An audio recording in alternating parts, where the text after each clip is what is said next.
날카로운 비명조차 목구멍 너머로 삼켜진 채 차가운 금속의 감촉이 목줄기를 파고들자 아랑은 눈을 부릅떴다.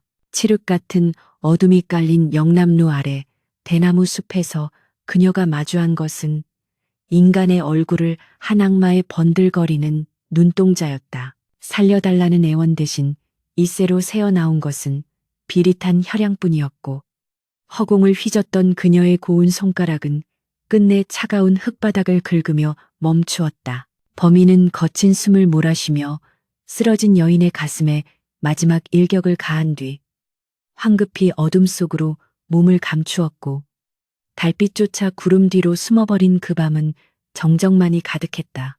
죽음의 문턱에서 억울하게 눈을 감지 못한 원호는 흩어지지 못한 채 그 자리에 머물러 구천을 떠돌기 시작했다. 그로부터 수년이 흐른 뒤 밀양 땅은 공포의 도가니로 변해 있었으며 조정에서 내려보낸 부사들이 첫날 밤을 넘기지 못하고 시신으로 발견되는 기이한 일이 반복되었다. 새로 부임한 관리마다 아침이면 얼굴이 하얗게 질린 채 심장이 터져 죽어 있었기에 이제는 아무도 밀양의 수령 자리를 맡으려 하지 않았다.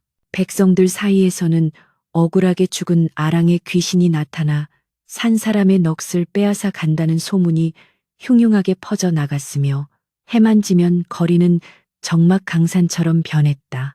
관아의 이방과 사령들은 제단에 제물을 바치며 귀신의 노여움을 달래보려 했으나 밤마다 들려오는 여인의 흐느낌은 멈출 기미를 보이지 않았다. 이러한 때에 한양에서 과거를 준비하던 담력 깊은 이상사가 스스로 밀양 부사를 자원하며 나섰으니 그는 귀신보다 무서운 것이 사람의 원한이라 믿는 자였다. 그는 밀양에 도착하자마자 겁에 질린 하인들을 물리고 단신으로 집무실에 앉아 등잔불을 밝힌 채 밤이 깊어지기를 기다렸다.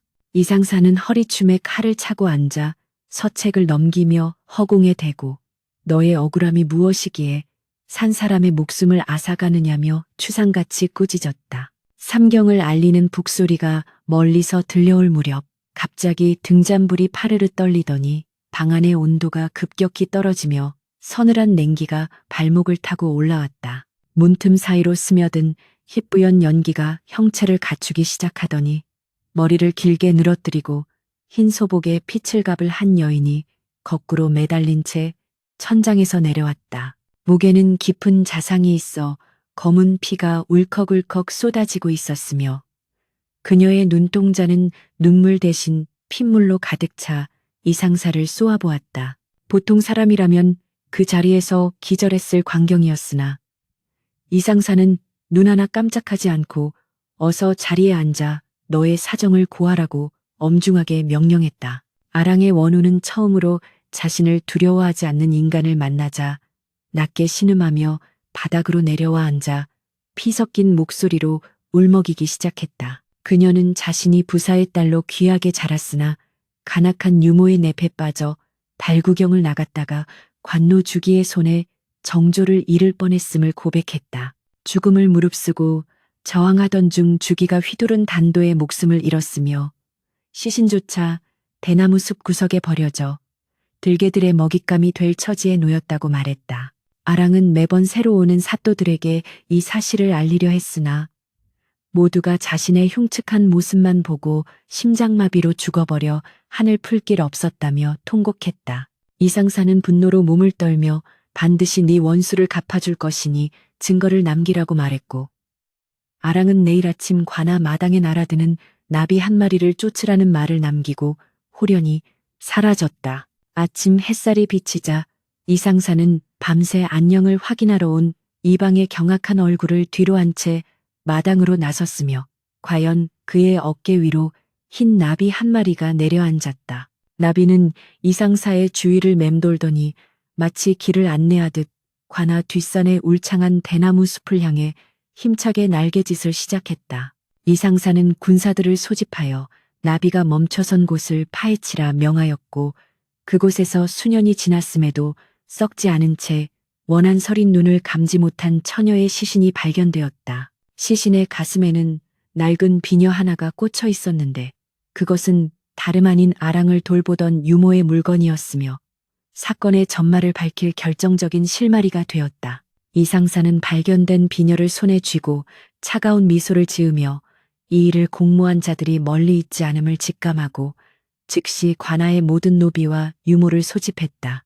아랑의 시신 앞에서 사시나무 떨듯 떠는 무리 중에는 눈동자를 굴리며 주변을 살피는 건장한 체격의 관노 주기가 있었으니 그의 손등에는 오래전 손톱에 긁힌 듯한 흉터가 남아 있었다. 원혼이 가르쳐준 진실과 눈앞의 증거들이 일치하자 이상사는 본격적인 추국을 준비하며 밀양 땅에 맺힌 피비린내, 나는 원한을 끊어내기 위한 첫걸음을 내디뎠다. 진실이 밝혀지려는 찰나 하늘에서는 갑자기 먹구름이 몰려오며 천둥 소리가 울려 퍼져 마치 아랑의 외침이 들리는 듯한 착각을 불러일으켰다. 이상사는 관아 마당에 놓인 아랑의 시신을 서늘한 눈길로 내려다보며 곁에 선 이방에게 명하여 당장 유모와 관노 주기를 포박하여 압송하라 일갈하였다. 갑작스러운 사또의 서슬퍼런 명령에 관아하는 순식간에 아수라장이 되었고 영문도 모른 채 끌려온 유모는 바닥에 엎드려 자신은 결백하다며 목이 터져라 비명을 질러댔다. 주기는 건장한 체격을 앞세워 거칠게 저항했으나 이상사의 번뜩이는 눈빛과 마주치는 순간 마치 얼음물이 등에 쏟아진 듯 온몸을 부르르 떨며 고개를 떨구고 말았다. 이상사는 관청 대청마루에 높이 앉아 형틀을 배치하고 죄인들의 얼굴 하나하나를 뜯어보며 인간의 탈을 쓰고 어찌 이토록 참혹한 짓을 저질렀는지 묻기 시작했다. 유모는 처음에는 아랑 아가씨가 야밤에 외인과 눈이 맞아 도망친 것이라며 거짓 눈물을 흘리며 억울함을 호소했으나 이상사가 시신의 가슴에서 뽑아낸 비녀를 던지자 말문이 막혔다. 그 비녀는 유모가 대대로 물려받은 가문의 갑으로 평소 그녀가 애지중지하던 물건이었기에 그 자리에 있던 누구도 그것이 유모의 것임을 부정할 수 없었다.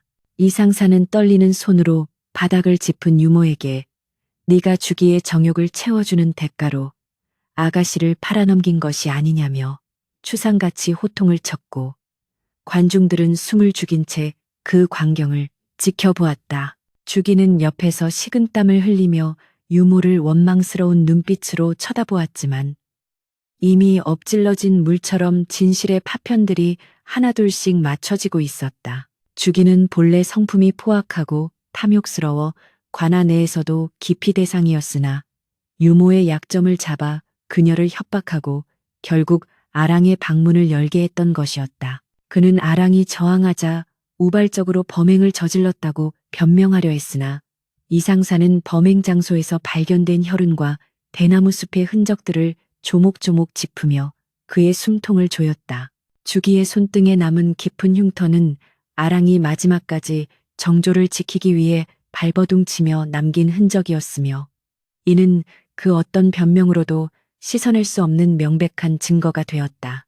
이상사는 죄인들에게 고신을 가하기 전 마지막 기회를 주겠노라 말하며 진실을 고하지 않으면 살점을 도려내는 형벌을 면치 못할 것이라 경고했다.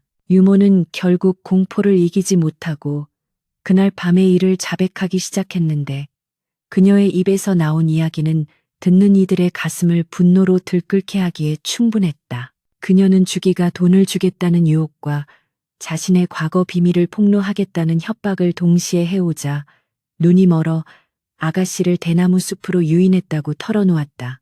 아랑은 유모를 어머니처럼 믿고 밤 산책에 나섰다가 변을 당한 것이었으며 죽어가는 순간에도 유모의 이름을 부르며 도움을 요청했다고 전했다.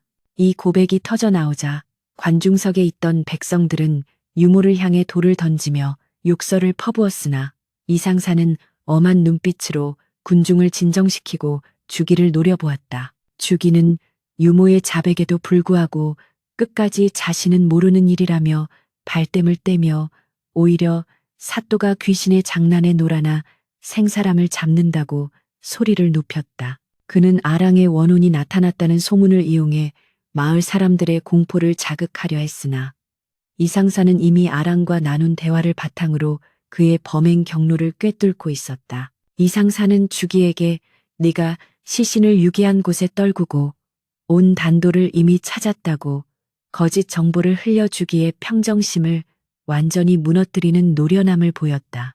주기는 당황하여 자신이 단도를 버린 곳을 순간적으로 쳐다보았고 그 찰나의 시선이 그가 범인임을 확신하게 만드는 결정적 계기가 되었다. 이상사는 주기의 목에 칼을 씌우고 지하 감옥에 가둔 뒤 유모는 별도의 방에 구금하여 서로의 증언이 엇갈리게 만들어 심리적인 압박을 가하는 지략을 펼쳤다. 밤이 되자 감옥 안은 싸늘한 정적 속에 갇혔고 주기는 혹시라도 아랑의 원혼이 다시 나타나 자신을 해칠까봐 뜬 눈으로 밤을 지새우며 헛것을 보기 시작했다. 바람에 흔들리는 창호지 소리조차 아랑의 흐느낌처럼 들렸고 어둠 속에서 번뜩이는 고양이 눈빛이 죽은 여인의 원한 서린 눈동자로 보여 그는 미친 듯이 울부짖었다. 이상사는 이 모든 상황을 밖에서 지켜보며 인간의 죄악이 얼마나 나약한 기반 위에 서 있는지를 새삼 느끼며 씁쓸한 입맛을 다셨다. 다음 날 아침 이상사는 다시 법정을 열어 주기와 유모를 대면시켰으나 주기는 밤사이 공포에 질려 정신이 반쯤 나간 상태였고 유모는 죄책감에 고개를 들지 못했다. 이상사는 이제 진실을 밝히는 것을 넘어 이들에게 합당한 대가를 치르게 할 준비를 마쳤으며 밀양 백성들의 원성을 하나로 모아 정의를 구현하려 했다.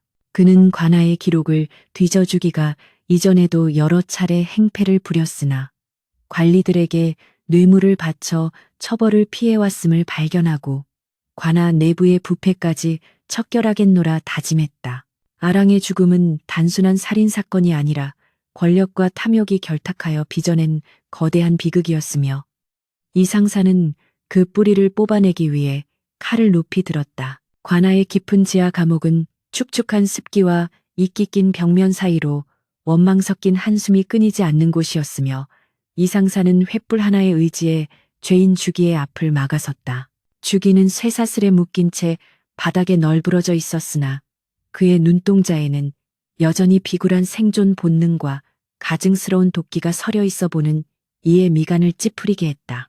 이상사는 차가운 옥좌에 앉아 죄인을 내려다보며 네가 저지른 죄는 하늘이 알고 땅이 아는데 어찌하여 끝까지 혀를 놀려 진실을 가리려 하느냐며 무겁게 꾸짖었다. 주기는 입술을 파르르 떨며 사또께서 보신 것은 환영일 뿐이며 죽은 처녀의 망령이 어찌 산 사람의 죄를 증명하겠느냐고 대들며 마지막까지 오기를 부렸다. 이상사는 허어로운 웃음을 터뜨리더니 품 안에서 작은 주머니 하나를 꺼내어 바닥에 던졌는데 그 안에서는 아랑이 죽던 밤 숲속에서 잃어버렸던 주기의 손가락 마디만 한 옷가락지가 굴러나왔다. 그것은 주기가 아랑을 겁탈하려다 몸싸움을 벌이는 과정에서 떨군 것으로 아랑의 원혼이 이상사에게 꿈속에서 은밀히 알려준 두 번째 증거물이었다. 주기는 바닥에 굴러다니는 옷가락지를 본 순간 마치 불에 대기라도 한 듯 몸을 뒤로 젖히며